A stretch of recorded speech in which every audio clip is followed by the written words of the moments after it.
ಎಷ್ಟು ಗ್ರೇಟ್ ನೋಡಿ, ಎಂಥ ಸಂಸ್ಕಾರ ನೋಡಿ. ನೋಡೋದಕ್ಕೆ ಬಡವರು, ಆದರೆ ಹೃದಯ ಶ್ರೀಮಂತರು. ನಿಜ, ಸೋರೋ ಮನೆ ಇದ್ರೂ ಪರವಾಗಿಲ್ಲ, ಎಲ್ರಿಗೂ ಸೇರಿಸೋ ಮನ್ಸಿರ್ಬೇಕು ಅನ್ನೋ ಒಂದು ಮಾತಿದೆ. ಆ ಗುಣ ಬಡವರಲ್ಲಿ ತುಂಬಾನೇ ಇರುತ್ತೆ. ಬಡತನದಲ್ಲಿ ದುಡ್ಡು ಒಂದಿರೋದಿಲ್ಲ ಅನ್ನೋದನ್ನ ಬಿಟ್ರೆ ಉಳಿದಿದ್ದೆಲ್ಲ ಯಥೇಚ್ಛವಾಗಿರುತ್ತೆ. ಒಳ್ಳೆ ಮನಸ್ಸು, ಒಳ್ಳೆ ಗುಣ, ಇನ್ನೊಬ್ರ ಕಷ್ಟಕ್ಕೆ ಮಿಡಿಯೋ ಮನಸ್ಸು, ಅದೆಲ್ಲ ತುಂಬಾನೇ ಇರುತ್ತೆ ಅವರಲ್ಲಿ. ಈಗ ನೋಡಿ, ನಾವು ಯಾವುದನ್ನ ಈ ಕಾಲದಲ್ಲಿ ಬಡತನ ಅಂತ ಅನ್ಕೋತೀವೋ ಅದು ನಿಜವಾದ ಬಡತನ ಅಲ್ವೇ ಅಲ್ಲ. ನೆಮ್ಮದಿಯಾಗಿದ್ದೀವಾ, ಖುಷಿಯಾಗಿದ್ದೀವಾ, ಮಲಗಿದ್ರೆ ಚೆನ್ನಾಗಿ ನಿದ್ದೆ ಬರುತ್ತಾ, ತಿಂದಿದ್ದು ಅರಗುತ್ತಾ, ಅಷ್ಟೇ ಬೇಕಾಗಿರೋದು. ಈಗ ನೋಡಿ, ಹಿಂದಿನ ಕಾಲದಲ್ಲಿ ಮನುಷ್ಯ ಕಾಡಿನಲ್ಲಿದ್ದಾಗ, ಕಾಡು ಪ್ರಾಣಿಗಳ ಥರ ಬದುಕ್ತಾ ಇದ್ದಾಗ ಗೆಡ್ಡೆ ಗೆಣಸು ತಿನ್ಕೊಂಡು ಆರಾಮಾಗಿದ್ದ. ಬಡತನ ಸಿರಿತನ ಯಾವುದೂ ಇರಲಿಲ್ಲ. ಅವನು ಯಾವಾಗ ಈ ಗೆಡ್ಡೆ ಗೆಣಸನ್ನ ಅಗೆಯೋದು ಬಿಟ್ಟು ಚಿನ್ನನ ಅಗದು ಬಗದು ಮೈ ಮೇಲೆ ಹಾಕೊಳ್ಳೋಕೆ ಶುರು ಮಾಡಿದ್ನಲ್ಲ, ಅವತ್ತೇ ಬಡತನ ಶುರು ಆಗಿತ್ತು. ಆ್ಯಕ್ಚುಲಿ ಬಡತನ ಅನ್ನೋದು ಸ್ಟೇಟ್ ಆಫ್ ಮೈಂಡ್.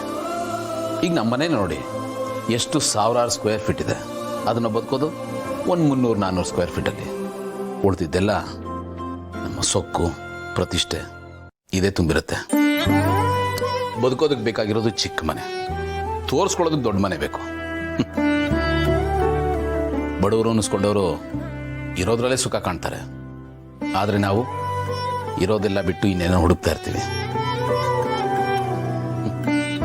ಯಾರು ಬಡವರು, ಯಾರು ಶ್ರೀಮಂತರು, ಅವರ ನಾವ? ಡೀಪಾಗಿ ಯೋಚನೆ ಮಾಡಿದ್ರೆ ಕನ್ಫ್ಯೂಸ್ ಆಗಿಬಿಡುತ್ತೆ. ನಿಜ, ಎಲ್ಲ ನಾವು ತಗೊಂಡಾಗೇನೆ.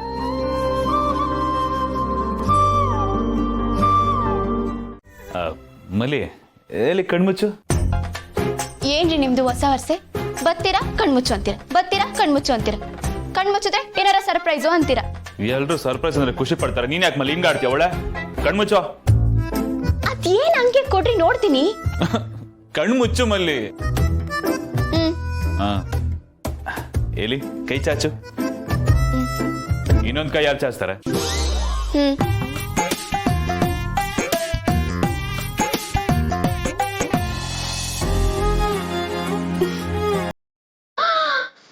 ಸೀರೆ.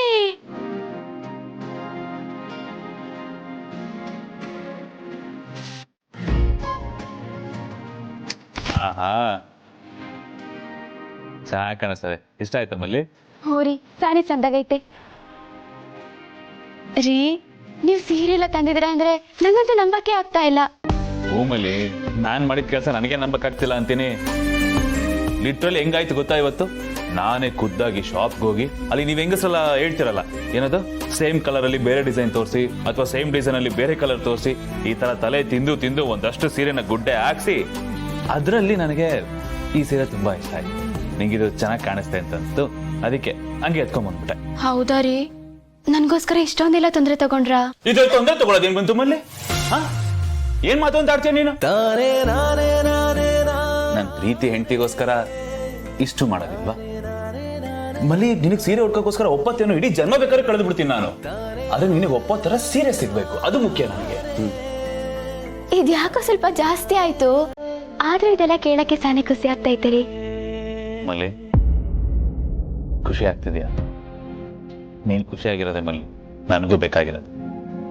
ಮಲ್ಲಿ, ಇತ್ತೀಚೆಗೆ ನಾನು ನನಗೋಸ್ಕರ ಬದುಕ್ತಾನೆ ಇಲ್ಲ ಅಂತ ನಾನು ಮರ್ತು ಬಿಟ್ಟಿದ್ದೀನಿ. ನಾನು ಬದುಕ್ತಿರೋದೆಲ್ಲ ನಿನಗೋಸ್ಕರ ಮಲ್ಲಿ. ನೀವ್ ಹಿಂಗೆಲ್ಲ ಹೇಳಿದ್ರೆ ನನ್ಗೆ ಏನ್ ಹೇಳ್ಬೇಕಂತಾನೆ ಗೊತ್ತಾಗಲ್ಲ ರೀ. ಮತ್ತೆ ನಿಮಗ್ ಸೀರೆ ತರ್ಬೇಕಂತ ಯಾಕೆ ಅನಿಸ್ತು? ಏನ್ ಮಲ್ಲಿ ಹಿಂಗ್ ಕೇಳ್ಬಿಟ್ಟೆ ನೀನು? ಹಬ್ಬದ ಪ್ರಯುಕ್ತ ನನ್ನ ಮುದ್ದಾದ ಹೆಂಡತಿಗೆ ಒಂದು ಮುದ್ದಾದ ಸೀರೆ. ಅದಕ್ಕಿಂತ ಇನ್ನೊಂದು ವಿಚಾರ ಇದೆ ಮಲ್ಲಿ.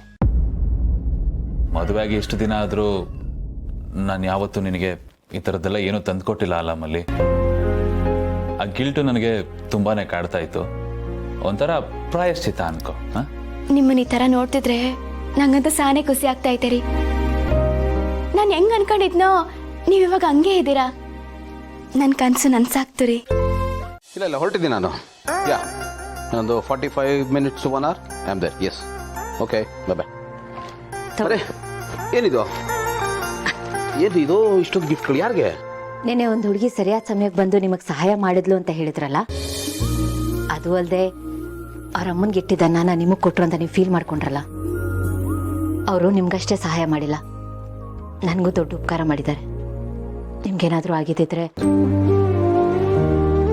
ಅವ್ರ ಋಣನ ತೀರ್ಸಕ್ಕಂತೂ ಆಗಲ್ಲ. ಅವ್ರ ಪರಿಸ್ಥಿತಿಗೆ ಸ್ಪಂದಿಸಿ ಈ ಥರದ್ದು ಏನಾದರೂ ಒಂದು ಕೊಟ್ಟು ಅದನ್ನು ಕಮ್ಮಿ ಮಾಡ್ಕೋಬೋದಲ್ವಾ? ಕರೆಕ್ಟ್ ಭೂಮಿಕಾ, ನಿಜವಾಗ್ಲೂ ನೀವು ಗ್ರೇಟ್. ಅದಕ್ಕೆ ಹೇಳೋದು ಹೆಣ್ಮಕ್ಳು ಬಹಳ ಸೂಕ್ಷ್ಮ ಅಂತ. ನೋಡಿ, ಇಂಥವೆಲ್ಲ ನಮ್ಮ ತಲೆ ಹೊಡೆಯೋದೇ ಇಲ್ಲ. ಬಟ್ ಏನು ಗೊತ್ತಾ, ಅವರು ಬಡವರು ಇರ್ಬೋದು, ತುಂಬ ಸ್ವಾಭಿಮಾನ ಇದೆ. ಯಾರ ಮುಂದೇನೋ ಯಾವುದೇ ಕಾರಣಕ್ಕೂ ಕೈ ಚಾಚಿದವರಲ್ಲ ಅವರು. ನಿನ್ನೆ ನಾನು ದುಡ್ಡು ಕೊಡೋದಕ್ಕೆ ಹೋದಾಗೆ ತಗೊಳ್ಳಿಲ್ಲ ಅವರು. ಇನ್ನು ಇದನ್ನೆಲ್ಲ ತಗೋತಾರ? ಕಣ್ಣೆತ್ ಕೂಡ ನೋಡಲ್ಲ. ಅಲ್ಲ ಗೌತಮ್ ಅವ್ರೆ, ನೀವು ಇಷ್ಟು ದೊಡ್ಡ ಬಿಸ್ನೆಸ್ ಮ್ಯಾನು, ಸ್ವಲ್ಪ ಮಾರ್ಕೆಟಿಂಗ್ ಸ್ಟ್ರಾಟಜಿ ಯೂಸ್ ಮಾಡ್ಕೋಬೋದಲ್ವಾ? ಹಿಂಗೆ ಹಿಂಗೆ ಅಂದರೆ, ಹಾಂ, ಹಬ್ಬದ ಪ್ರಯುಕ್ತ ಗಿಫ್ಟ್ ಕೊಡ್ತಿದ್ದೀವಿ, ಇದು ನಮ್ಮ ಮನೆ ಸಂಪ್ರದಾಯ, ಪ್ರತಿ ವರ್ಷನೂ ನಾವೆಲ್ರಿಗೂ ಕೊಡ್ತೀವಿ, ನೀವು ತಗೊಳ್ದೇ ಇದ್ರೆ ನಮಗೆ ಒಳ್ಳೇದಲ್ಲ, ಆ ಥರದ್ದು ಏನಾದ್ರು ಒಂದು ಹೇಳ್ಕೊಡ್ಬೋದಲ್ವಾ? ಕರೆಕ್ಟು. ಹೊಡೆದ್ರೆ ಹಾವು ಸಾಯಬಾರ್ದು, ಕೋಲು ಮುರಿಬಾರ್ದು. ಕರೆಕ್ಟು. ಎಂತ ಒಳ್ಳೆ ಪ್ಲಾನ್ ರೀ.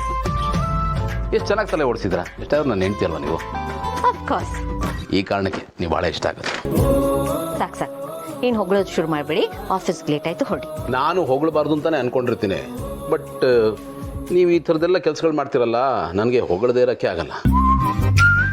ಅದಕ್ಕೆ ಪ್ರತಿ ಸರ್ತಿ ಏನಾದರೂ ಇನೋವೇಟಿವ್ ಆಗಿ ಡಿಫ್ರೆಂಟ್ ಆಗಿ ಹೋಗೋಣ ಅಂತ ಪ್ಲಾನ್ ಮಾಡ್ತಾ. ಅಲ್ಲ, ಒಂದು ನಿಮಿಷ. ಅಲ್ಲ, ಬಿಟ್ರೆ ನೀವು ಹೇಳ್ತಾನೆ ಇರ್ತೀರಾ. ತೋಡಿ